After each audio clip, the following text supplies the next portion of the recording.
जय Hind, good morning and a very warm welcome to civil staff Himachal. आज के हमारे एचएएस प्रीलिम्स 2024 रिवीजन सीरीज में आप लोगों का स्वागत है। तो जो लोग जुड़ गए हैं, एक बार प्लीज कंफर्म कर दीजिए if both the audio and video are clear to you so that we can start the session. चलिए, तो let's begin with the session for today. आज का जो है आपका इकोनॉमी बेस्ड एमसीक्यूज रहेंगे। All right, so before we commence with the questions, so offline online initiatives were by Civil Staff Himachal and the very course features which act as a USP है ना, ये सारे features हम offer करते हैं। weekly doubt sessions, free current affairs magazines, live lectures, personalized mentorship, etc.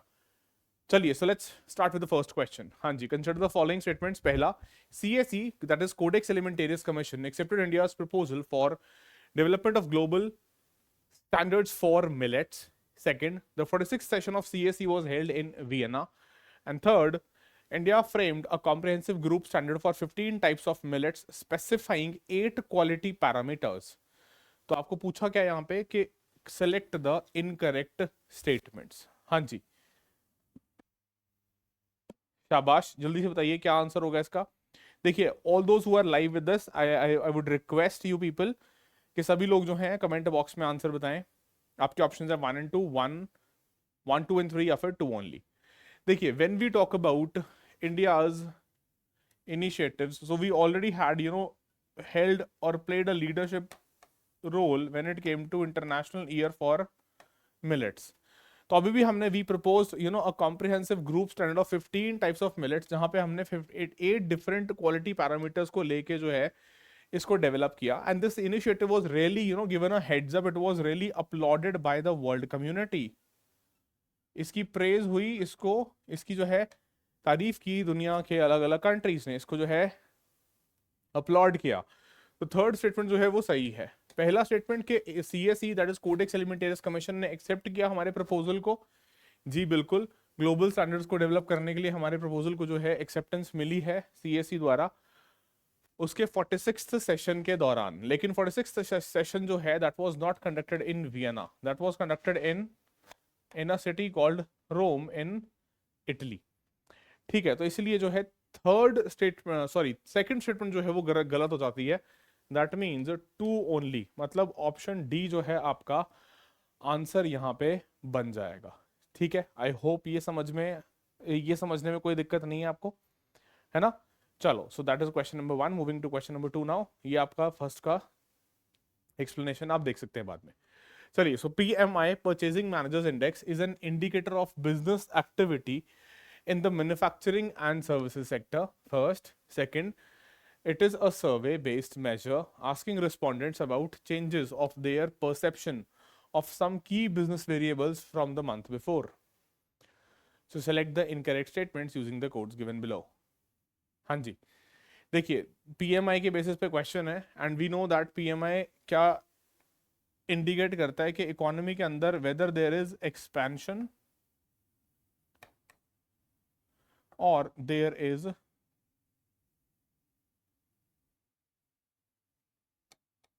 contraction। So see, the point is if it is greater than 50 it shows an expansion, less than 50 it shows contraction। लेकिन किसके basis पे? On the basis of perception of the respondents about the previous month। तो second statement तो सही है। दूसरा, पहला statement जो है वो कह रहा है कि दोनों, यानी कि मैन्युफैक्चरिंग और सर्विसेज सेक्टर दोनों में ही एक्टिविटी को इंडिकेट करता है। जी हाँ, बिल्कुल करता है। दोनों के लिए आप पब्लिश करते हैं पीएमआई को। So both 1 and 2 are correct, which precisely means answer has to be neither 1 nor 2 is incorrect, which is option D, right? कोई दिक्कत वाली बात नहीं है, आई बिलीव समझ में आ गया ये। चलिए, so that is question number 2। Moving to question number 3। हाँ जी, consider the following statements. Now this is a good question, मतलब good concept actually. businesses can only leverage the Goldilocks effect if they can differentiate between their own products from one another। First. Second, the Goldilocks effect is the premise that people are inclined to seek just the right amount of something। तो पूछा question ने ये है, select the correct statements using the codes given below. हाँ जी, चलिए शाबाश, जल्दी से बताइए what do you feel should be the answer to question number 3। We will discuss this Goldilock effect और गोल्डीलॉक प्रिंसिपल, एक ही बात होती है। गोल्डीलॉक्स इफेक्ट और गोल्डीलॉक्स प्रिंसिपल। हाँ जी, देखिए when we talk about the Goldilock effect और गोल्डीलॉक प्रिंसिपल, ये कहता है कि people neither seek, they are neither looking for too much of something nor they are looking for too less of something. What they are looking for is just the right amount, just the right quantity और just the right of something, है ना। तो ये बोल रहा है कि सिर्फ एक सही जो अमाउंट है, सही आप एक मात्रा कह सकते हो, वही लोग सीख करते हैं। ऐसा बोलता है गोल्डीलॉक्स इफेक्ट। मतलब क्या हुआ, if you provide with just the right amount they will be satisfied. ठीक है, जैसे फॉर एग्जाम्पल, सेकंड स्टेटमेंट तो यहां सही हो गया। फॉर एग्जाम्पल पहली के लिए देखते हैं कि देखो पहली क्या बोल रही है, businesses can leverage or businesses can only leverage the Goldilocks effect if they can differentiate their own products from one another। मतलब जैसे फॉर एग्जाम्पल अगर हम बात करते हैं, चलो एक कंपनी है जिसका नाम है टाटा मोटर्स, ये लिखा रहता हूं चलो, जिसका नाम है टाटा मोटर्स। अब क्या बोल रहा है कि just the right amount of something, मतलब कुछ लोग ऐसे हो सकते हैं जिनको हो के यार इलेक्ट्रिक व्हीकल चाहिए हमें, तो टाटा ने बोला अच्छा ठीक है, हमारे पास एक गाड़ी है नेक्सॉन नाम से, उसका ईवी भी आता है हमारे पास। कुछ को लगा नहीं यार मेरे पास ना मेरी जो एवरेज है ड्राइव वो ज्यादा है, मेरा बैटरी से चलेगा नहीं काम, ठीक है मैं बार बार चार्ज करने के लिए आई कांट अफोर्ड, मेरी हो सकता है हिल्स में ड्राइव ज्यादा है, वहां पे ज्यादा पावर कंज्यूम करता है। तो उन्होंने बोला कोई बात नहीं, आपके लिए हमारे पास इसका जो internal combustion engine engine ice यानी कि डीजल पेट्रोल वेरिएंट भी हमारे पास है। ठीक है कि मान लो पेट्रोल वेरिएंट है हमारे पास, तो ये भी है। फिर किसी को लगा कि नहीं हमें एक ना इससे बड़ा बड़ा व्हीकल चाहिए, तो उन्होंने बोला अच्छा ठीक है, हमारे पास एक ना गाड़ी है इसका नाम है हैरियर, कि ये हैरियर नाम का भी एक हमारे पास प्रोडक्ट अवेलेबल है। मतलब क्या हुआ, you are trying to satisfy just the right amount of something for the people. ठीक है कि उनको जैसा भी जो भी चाहिए, अब उसके अकॉर्डिंगली अपने ही प्रोडक्ट में डिफरेंशिएशन करके जो है उनको प्रोवाइड करने की कोशिश कर रहे हो। Which is precisely what the Goldilocks theory is saying, या गोल्डीलॉक्स इफेक्ट इज सेइंग कि बिजनेसेस जो हैं वो तभी लेवरेज कर पाएंगे इस इफेक्ट को अगर वो खुद भी अपने प्रोडक्ट्स के अंदर कुछ डिफरेंशिएशन करके just the right amount of something customers को या कंज्यूमर्स को प्रोवाइड करवाए। आई होप ये समझ में आ गई है बात। ठीक है, सिंपल है, इंटरेस्टिंग है। तो आंसर क्या बनेगा, दोनों सही है, answer will be both 1 and 2। ठीक है, चलो, so that is option C. All right, let's move to question number 4। Which of the following is correct regarding the loss and damage fund. पहला, first, the Reserve Bank of India proposed to create it for covering the non-performing assets of the banks, NPAs. Second, it is a global financial package for rehab of countries facing the cascading effects of climate change. C, the fund is overseen by the UNFCCC, United Nations Framework Convention on Climate Change. And D, it was first announced during the G20 Delhi Declaration। G20 Delhi Declaration के दौरान पहली दफा इसको announce किया गया था। Yes guys, so please quickly mark your answers for question number 4। चलिए wait करते हैं कुछ सेकंड्स के लिए। ये सिंपल क्वेश्चन वैसे अपेरेंटली लग तो रहा है, वन लाइनर है, let's see how many answers can we get right here. देखो पहली चीज, आरबीआई ने प्रपोज किया है, नहीं आरबीआई ने पहली बात तो प्रपोज नहीं किया, कॉप 28 में प्रपोज हुआ था।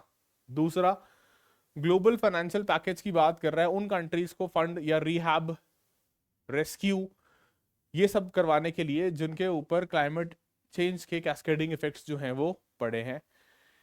ये सही है। Second, it is overseen by UNFCCC. No, it is not overseen by UNFCCC. आप मुझे कमेंट करके बताएंगे कि इसको ओवरसी कौन करता है। ठीक है, कमेंट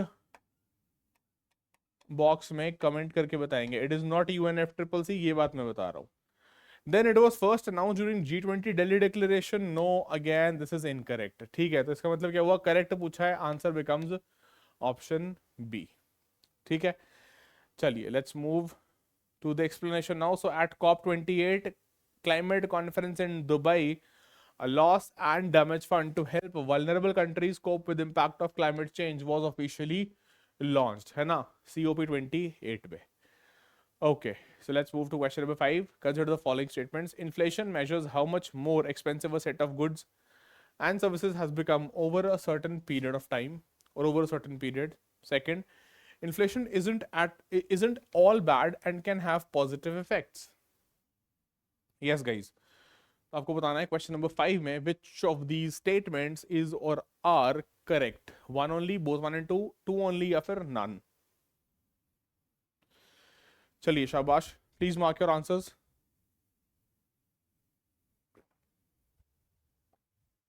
ओके, देखो पहली स्टेटमेंट तो सिंपल है, डिफाइन ही कर रही है इन्फ्लेशन को कि we say that a set of goods and services, है ना. हम बोलते हैं कि not just few, no, not just very less, है ना, या फिर वन पर्टिकुलर सेट, कि सिर्फ अगर वेजिटेबल्स का या सिर्फ अगर एडिबल ऑयल्स का या सिर्फ पल्सेस का दाम बढ़ेगा तो हम उसको इन्फ्लेशन नहीं बोलते. We say it has to be relatively broad based, है ना.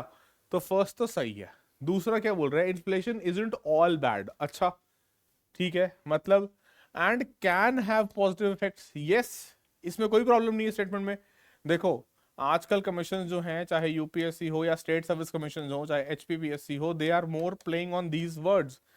दे trying to play on these probable words. Can, बिल्कुल कैन तो हो सकता है. कब हो सकता है, अगर तुम बोल दो, मैं बोल देता हूँ यार मैं जो बात कर रहा हूँ ना इन्फ्लेशन की, मैं बात कर रहा हूँ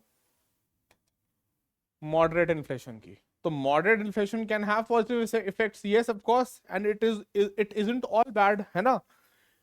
तो ये तो बात सही है. तो that means the second statement has to be correct only. तो क्या हो गया answer, B, both 1 and 2 are correct. Right, I believe this is understood. ठीक है, थोड़ा सा इसमें हमने चेंज किया था क्वेश्चन पूछने का तरीका.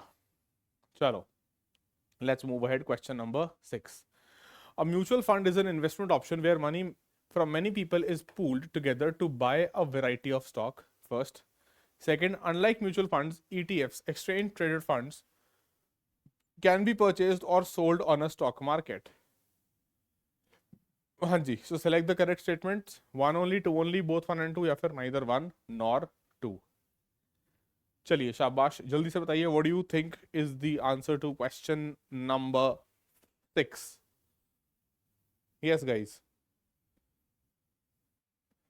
Okay, let's wait for a few seconds. देखो पहली बात क्या बोल रहा है कि म्यूचुअल फंड, नाम ही क्या है यार इसका, म्यूचुअल फंड. मतलब कई सारे लोग ना पैसा पूल कर रहे हैं, इकट्ठा कर रहे हैं, और फिर उस पूल को जो है आगे आपका कोई एक्सपर्ट कंपनी है, एक्सपर्ट एडवाइजर है, वो क्या कर रहा है, आपके लिए इन्वेस्ट कर रहा है. ठीक है, तो वो उसमें आप वेराइटी ऑफ स्टॉक्स के ऑप्शंस को कंबाइन कर सकते हो, बिल्कुल कर सकते हो. अपने इन्वेस्टमेंट को आपने कैसे प्लान करना है उसके अकॉर्डिंगली. ठीक है, तो फर्स्ट विल बी करेक्ट. दूसरा क्या बोल रहा है कि अनलाइक म्यूचुअल फंड्स, ETFs जो हैं, एक्सचेंज ट्रेडेड फंड्स जो हैं, दे कैन बी परचेज्ड और sold on a stock exchange. अच्छा चलो पहले इतना देखते हैं कि ETFs जो हैं वो परचेज करे जा सकते हैं.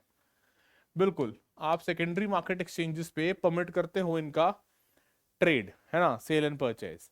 लेकिन म्यूचुअल फंड्स जो हैं they are not subject to और they can't be exchange as such on a secondary market exchange. तो फिर स्टेटमेंट ने बोला कि unlike them they can be. हाँ तो बात तो सही है. तो that means again here the answer will be both 1 and 2, that is option C. ठीक है, so the explanation that is mutual fund जो है उनको आप नहीं कर सकते, ETFs, exchange traded funds, right, वो तो नाम ही उसमें ट्रेडेड भी आ रहा है वैसे एक तरीके से, राइट, तो वो वर्ड भी है. तो ये जो है आप कर सकते हो सेल या परचेज ऑन स्टॉक मार्केट्स. चलिए moving to question number 7 now. Organization for Economic Cooperation and Development, OECD, was established in 1960, 1969, 1979 या फिर 1966. ABCD में से बताइए what do you feel is the answer to question number 7. All right, so one liner shouldn't be a problem. देखिए यहाँ पे ये क्या बोल रहा है कि 1960 में OECD जो है, organization for economic cooperation and development जो है एस्टैब्लिश किया गया था. तो आंसर हो जाएगा आपका ऑप्शन ए. ठीक है, नो ब्रेनर है, सिंपल है, फैक्चुअल क्वेश्चन है. चलिए मूविंग टू क्वेश्चन नंबर 8। हाँ जी, Unnati foundation is the first entity to list on the social stock exchange SSE। Second statement, retail investors can only invest in securities offered by for-profit social enterprises under the main board. That is with respect to retail investors। हाँ जी, तो आपको बताना है इसमें से कौन से statement जो है वो करेक्ट है। यस गाइस, चलिए शाबाश, जल्दी से बताइए।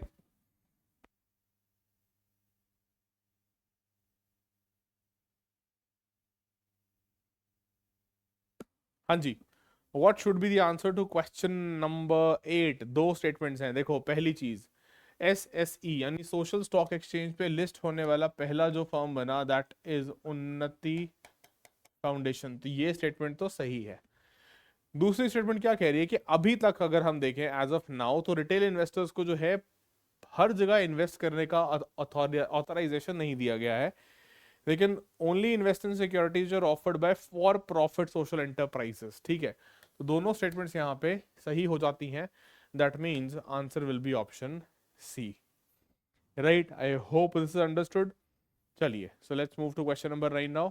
Yes, the surrender value of an insurance policy is, क्या बोल रहा है, सरेंडर वैल्यू नाम की एक टर्म है जिसके बारे में क्वेश्चन पूछ रहा है कि इसका मतलब इन में से कौन सा बेस्ट जो है डिस्क्राइब कर रहा है, या बेस्ट इनमें से कौन सा डिफाइन कर रहा है। पहला, that amount that the insurance company will pay the policy holder back when he or she decides to terminate the policy before maturity.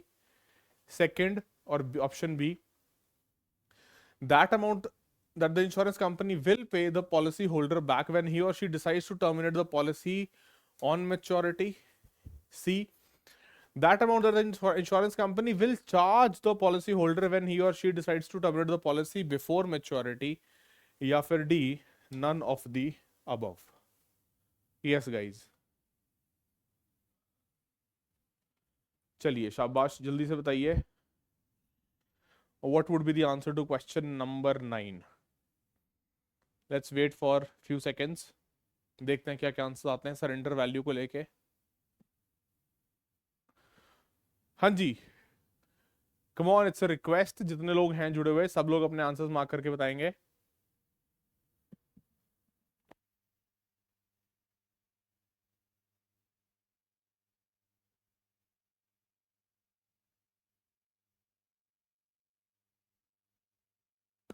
All right, so let's get to the surrender value. देखो, surrender value का मतलब क्या है। Surrender का basically मतलब ये हुआ that the policy holder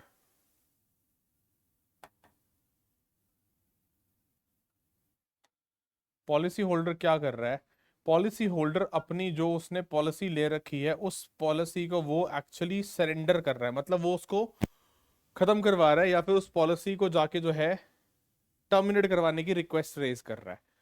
तो सरेंडर वैल्यू क्या है, जो कंपनी पे करेगी if you are exiting the policy before maturity. तो फुल अमाउंट रियलाइज नहीं करेगी, आपको पूरा पैसा वापस नहीं मिलेगा, आप पहले मेच्योरिटी से उसको टर्मिनेट करवाने के लिए जा रहे हो। राइट, तो that means option A describes what you call surrender value. ठीक है, चलो, I believe this is clear. तो आंसर हो जाएगा ऑप्शन ए। ठीक है, चलिए let's move to question number 10 now. MCLR, that is marginal based cost of lending, marginal cost based lending rate is the minimum lending rate below which a bank is not permitted to lend. Second, the Reserve Bank of India introduced the MCLR methodology for fixing interest rates in 2019। हाँ जी, so marginal cost based lending rate के ऊपर question है। दो statements हैं आपके पास, और पूछा क्या है क्वेश्चन में कि विच ऑफ दीज इज और are correct.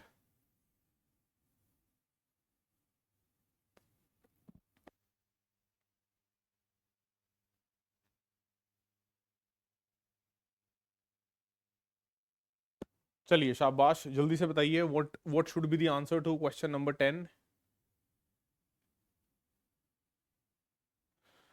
Yes guys, I will wait for a few seconds. Okay,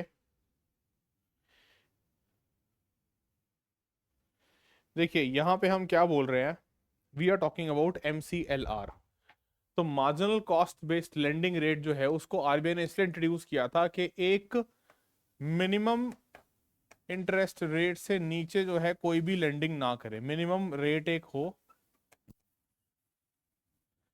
क्योंकि banks tend to engage or they tended to engage in some sort of unhealthy competition, ठीक है, जिससे जो है पूरी market को या पूरा आप कह सकते हो ओवरऑल बैंकिंग सेक्टर में इश्यूज क्रिएट होने के चांसेस रहते थे। तो आरबीआई ने 2019 से नहीं, इनफैक्ट 2016 से एमसीएलआर जो है वो इंट्रोड्यूस कर दिया था, राइट। तो पहली स्टेटमेंट जो है वो तो सही है, सेकंड इज इनकरेक्ट, क्योंकि 19 से नहीं 16 से इंट्रोड्यूस कर दिया था आरबीआई ने, ठीक है। तो that means answer for question number 10 क्या करेक्ट पूछा है ना, हाँ करेक्ट पूछा है, तो that means only one is correct, that is option A will be the answer, ठीक है। सो that is the Reserve Bank of India introduced the MCLR methodology from April 1, 2016, मतलब financial year 2016-17 से, in order to enhance the effectiveness of monetary policy transmission as well as increase transparency in the setting of interest rate procedures by the banks in India, ठीक है। So that is the explanation for question number 10. चलिए, so that is the last question for the day. That's all for today. If you feel that you enjoyed the session, आपने कुछ gain किया इस session से, तो please जाने से पहले सेशन को जो है लाइक कर दें एंड इसको शेयर भी कर दें with more of your friends in your circle, ठीक है। बाकी I hope your preparation is on track, आप लोग प्रिपेयर कर रहे हैं सही से एंड रिवाइज कर रहे हैं चीज़ों को। चलिए, so I see you in the next session, until then all of you take care, stay blessed, keep revising, keep preparing. Thank you so much, bye, जय हिमाचल, जय भारत।